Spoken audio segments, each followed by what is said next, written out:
To fa wata sabuwa Bilal Billa ya ce zai biya ma G-Fresh Alamin Kano State Material naira 500,000 domin ya dawo da tsohuwar matar shi, a inda shi kuma G-Fresh ya ce ba zai dawo da ita ba, amma dai ku tsaya ku kalli cikakkiyar hirar kamar yadda suka tattauna a cikin live. Allah ka da matarka.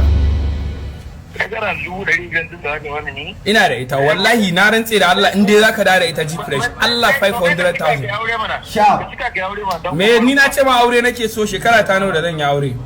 Kar Allah shekara ta nawa amma kana marki yayi. Ba na yi ba. Wallahi da ni kana marki.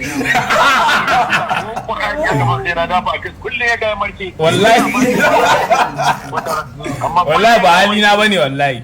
Ku daukaka yan Kano da wanda na wuce fiye marke ne sai ka samu ba samu kudi kana ji na ji Fresh ina zinka wallahi tallahi ni ba haka nake ba, amma ni yanzu ko ina so dan Allah ya zai ba na son wallahi ka rabu da matan nan taka Allah.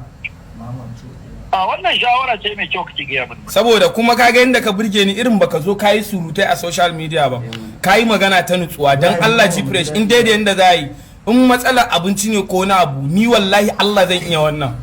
Ta ji wannan jakin kai da kuma waka ai ni a cikin kwana ɗaya Allah zai iya samun abin da ya kai wata 7 wa gani ba. To yanzu shi kenan G-Fresh dan girman Allah ni dai yanzu in dai da yanda da ai kawai maganar nan kawai. Yanzu kake magana 500,000